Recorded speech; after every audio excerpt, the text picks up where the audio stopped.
ጥዕና ብለይ ከመይ ትውዕሉ እዚ TNN ዴይሊ እዩ ንሎሚ ሒዝናልኩም ዝቐረብና ሕፅር ዝበሉ ዜናታት ከም ዝስዕቡ ይኾኑ።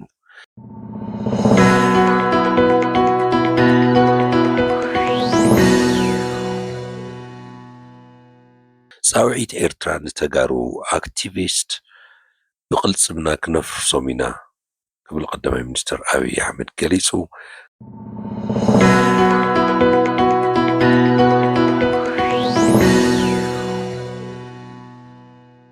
ክልል ዘመላኽት ናይ ተሽከርከርቲ ታርጋ ብሓዱሽ ከም ዝቕየር ተሓቢሩ።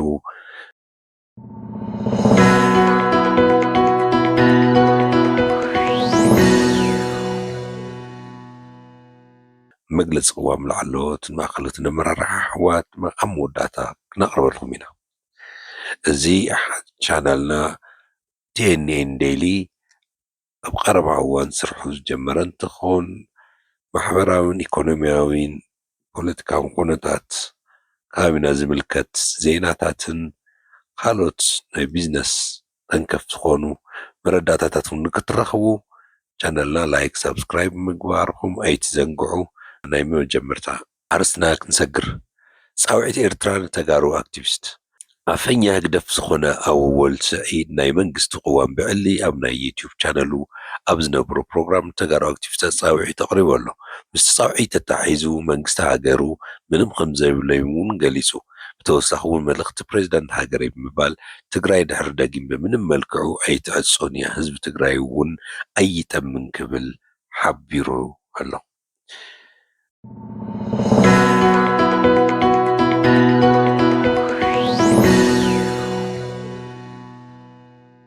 ካልኣይ ደረጃ ብቕልጽምና ክነፍርሶም ኢና ክብል ቀዳማይ ሚኒስትር ኣብይ ኣሕመድ ሎሚ ገሊጹ። ሎሚ ኣብ ዝተኸበረ መበል 116 ዓመት በዓል ምስረታ ፌደራል ፖሊስ ኢትዮጵያ ኣብቲ ፕሮግራም ተረኺቦም መደረ ዘስምዑ ቀዳማይ ሚኒስትር ኣብይ ኣሕመድ ጸላት ንዝብልዎም ሓይልታት ዋላ እኳ ብሽም ተዘይጠቐሱ ኣብ ዘሕለፍዎ መልእኽቲ 130 ሚልዮን ህዝቢ ኢና ጸላትና ንዓና ክብትኑ ይደልዮም ኮይኑ ግን ብዝተለመደ መገዲ ብቕልጽምና ክነፍርሶም ኢና ኢሎም ንሕና ድማ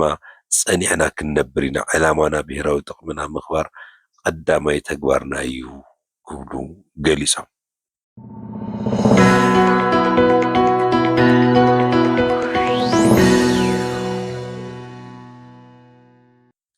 ክልል ዘመላኽት ናይ ተሽከርከርቲ ታርጋ ብሓዱሽ ከም ዝቕየር ተሓቢሩ።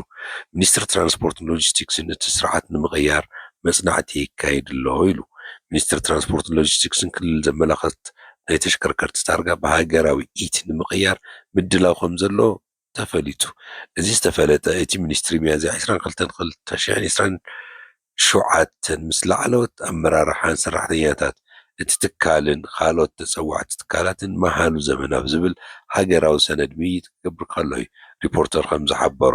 እቶም ፍልፍላት ሪፖርተር ከም ዝሓበርዎ ኣብቲ ዘተ እቶም ናይቲ ትካል ላዕለዎት ኣመራርሓታት ክልል ኣመላኻቲ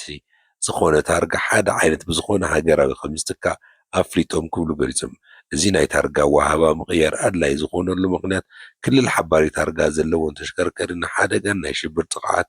ውግና ኣሰራርሓ ብምግላፀን እዩ ክብሉ ኣብቲ ዘተ ሓቢሮም። እተን ክልላት ብናይ ከባቢኦም ምስያም መሰለ ምዃኑ እቶም ላዕለዎት ኣመራርሓ ዝሓበሩ እንትኾን ኮይኑ ግን ጥቕሙን ጉድኣትን ከመዛዝምዎ ከም ዘለዎም ኣፍሊጦም ኣለው።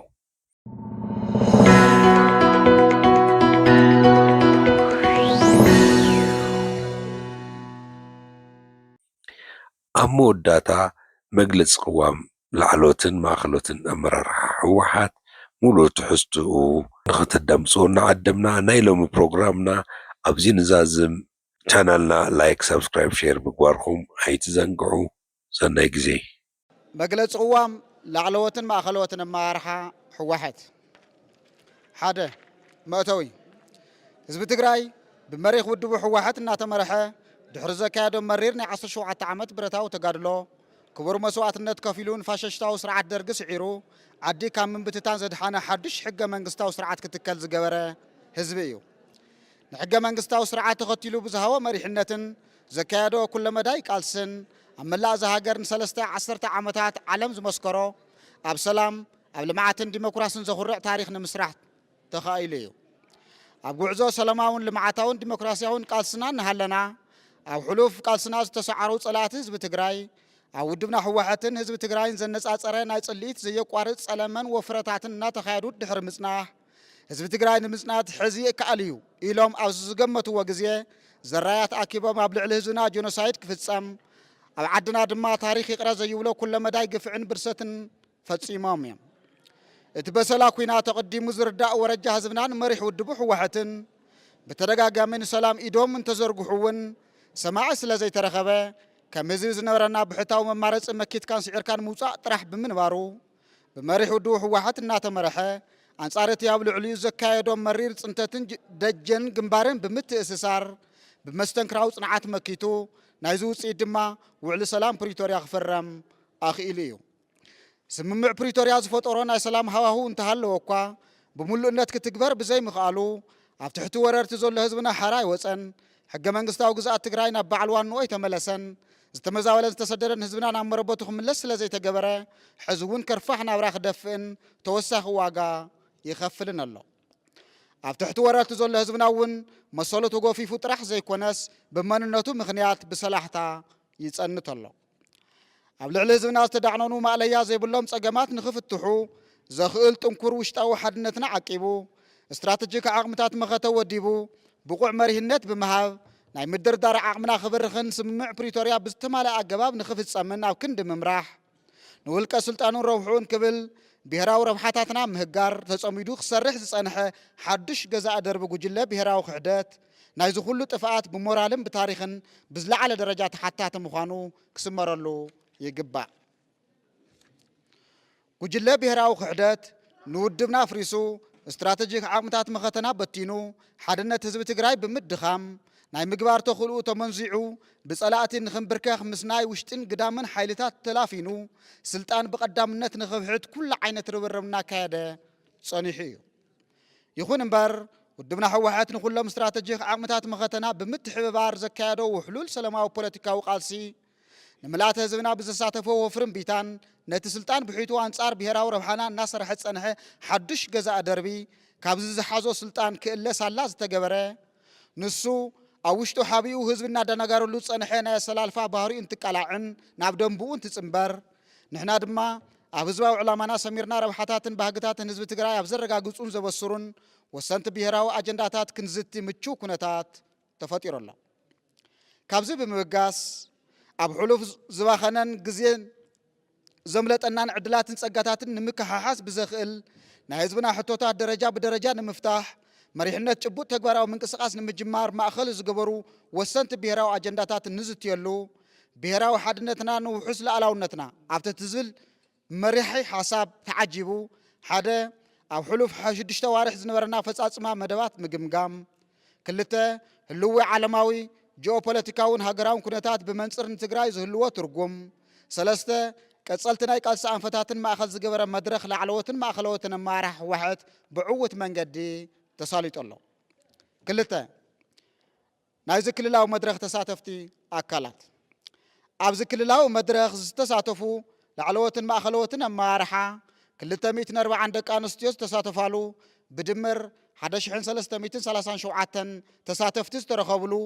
ብሄራዊ ሓድነትና ንምውሓስ ሉዓላውነትና ብዝብል መራሒ ሓሳብ ካብ 23 ክሳብ 25 ሚያዝያ 2017 ዓመተ ምህረት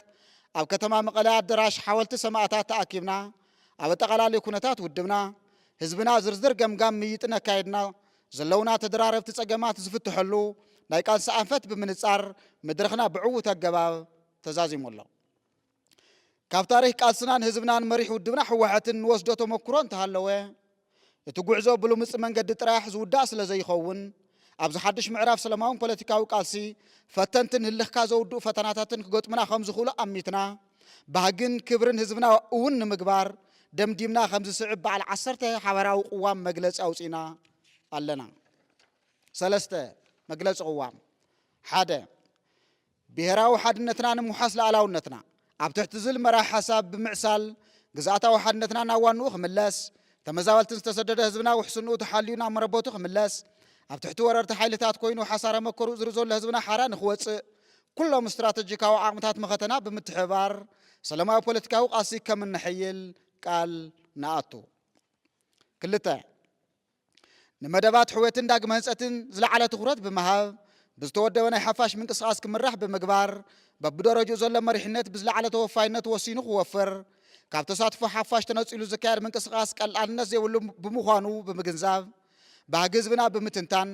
ሕድሪ ጀጋኑ ሰማዕታትና ተሓንጊጥና ኣሰሮም እናተኸተልና ኣብ ዳግም ሕውየትን ህንፀትን ትግራይ ብዝተነፀረ ስትራቴጂን ኣንፈትን መሰረት ቆጠዋይ ዝኾነ ጠቓሚ ሃፍቲ ብምትእትታው ቀዳምነት ዝወሃቦም ሕብረተሰባዊ ክፍልታት ብምንፃር ብሓፈሻ ድማ መላእ ህዝብና ብፍትሓዊ ተጠቃምቲ ዝኾኑሉ ናይ ዳግመ ህንፀትን ሕውየትን ትልሚ ብቁልጡፍ ተግባራዊ ንምግባር ቃል ንኣቱ።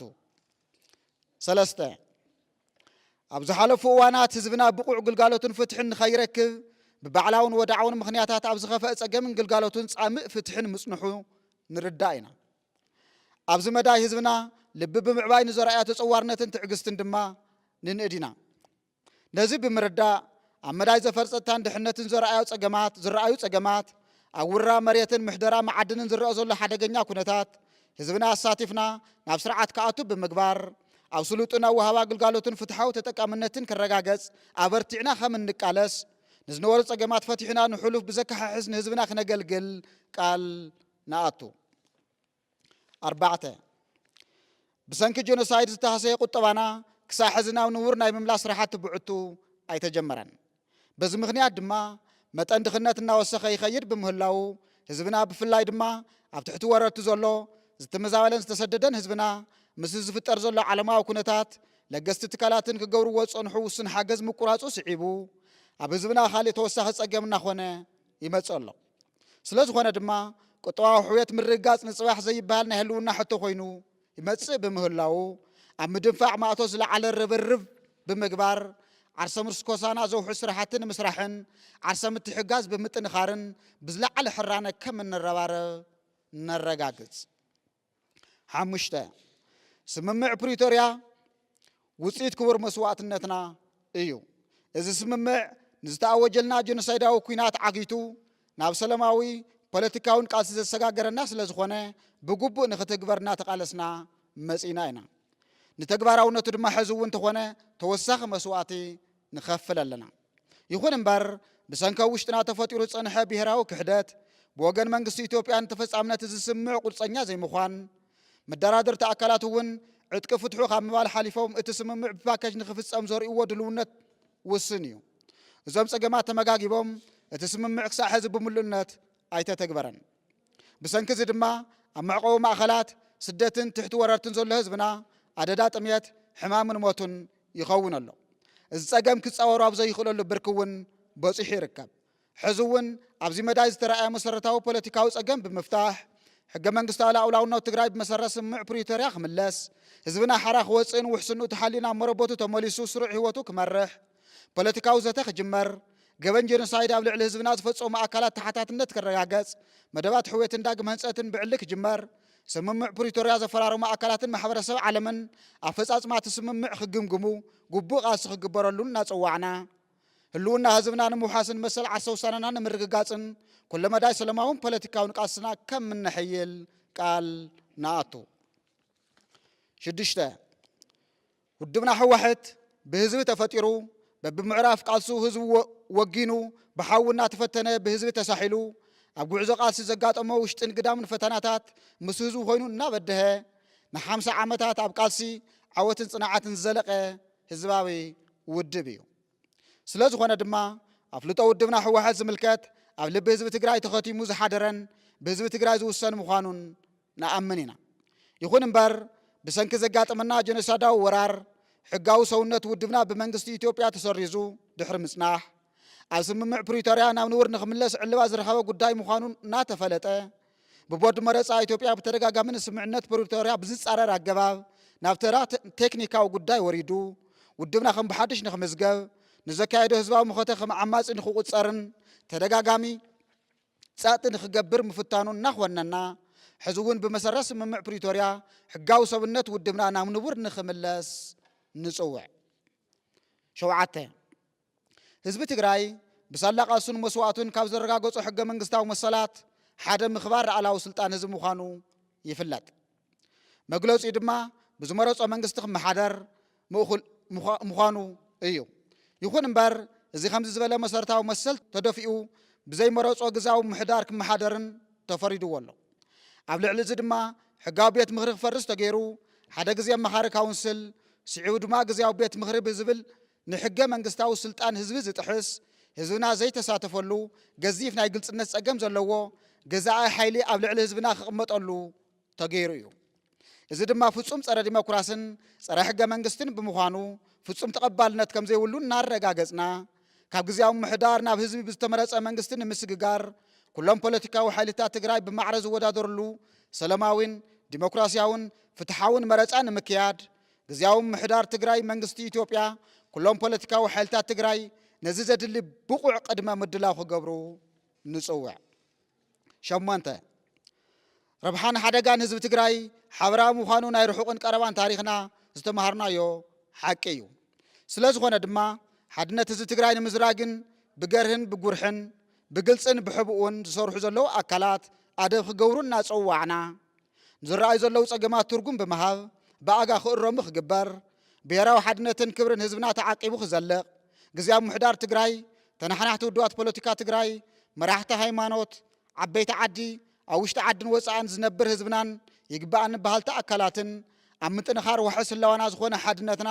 ብውነ ክሰርሑ ፃውዒትና እናቕረብና ኣብዚ መዳይ ካባና ዝፅበ ኩሉ ንምግባር ድልዋት ምዃንና ነረጋግፅ 9 ካብቲ ገጢሙና ፀንሐ ውሽጣዊ ናይ ምብትታን ሓደጋ ብዝተወሰነ ተናጊፍና ናብዚ ሕዚ ንርከበሉ ብዓይነቱን ትሕዝቱን ዝተፈለየ መድረኽ ቃልሲ ንኽንበፅሕ ናይ ህዝብና ብፅሒት ወሳነ ብምዃኑ ንዝገበርካዮ ኩለ መዳይ ቃልሲና ንኣድና ዝለዓለ ምዃኑ ንኣዳና ዝለዓለ ምዃኑ እናረጋገፅና ብቐፃሊ እውን ኣብ መደባት ሕወትን ዳግም ህፀትን ትግራይ ምውሓስ ግዛእታዊ ሓድነትና ኣብ ምርጋፅ መሰል ዓርሰ ውሳነ ዝተወደበ ቃልስኻ ክትሕይል እናፀዋዕና ካባና ዝፅበ ኩሉ ዓይነት ዋጋ ንክንከፍል ድልዋት ምዃንና ክነረጋግፅ ፀልካ ንፈቱ 10 ዝኸበርካ ኣብ ውሽጥን ወፃእን ትነብር መላእ ህዝቢ ትግራይ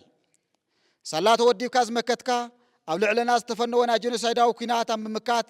ዓለም ዘስደመመ ዲፕሎማስያዊ ፖለቲካውን ኢኮኖሚያውን ፀቕጥታት ክዓርፍ ጌርካ ኢኻ ንስለ ትግራዋይን ትግራዋይነትን ተወዲብካ ዝተቓለስካ ጀኖሳይዳዊ ኩናት ተዓጊቱ ናብ ተነፃፃሪ ሰላማዊ ፖለቲካዊ ቃልሲ ክንሰጋገር ጌርካ ኢኻ እንተኾነ ግና ሕዚ እውን መልክዕ ፖለቲካዊ ቃልሲ ተቐይሩ እምበር ዕላማና መሊኡ ኣይተዓወተን ህዝብና ሓራይ ወፀን ላዕላዊ ግዝኣት ትግራይ ኣይተረጋገፀን እቲ ካብ ጀኖሳይዳዊ ኩናት ዝተረፈ ህዝብና ብጥሜት ይሕንዘፍ ኣሎ ኣብ ማእኸላት መዕቆቢ ተመዛበልቲ ኮነ ኣብ ስደት ዘሎ ሓሰራ መከራ ይርአ ኣሎ ሰኣን መድሓኒት ናውቲ ሕክምናን ኣደዳሞትን ስቃይን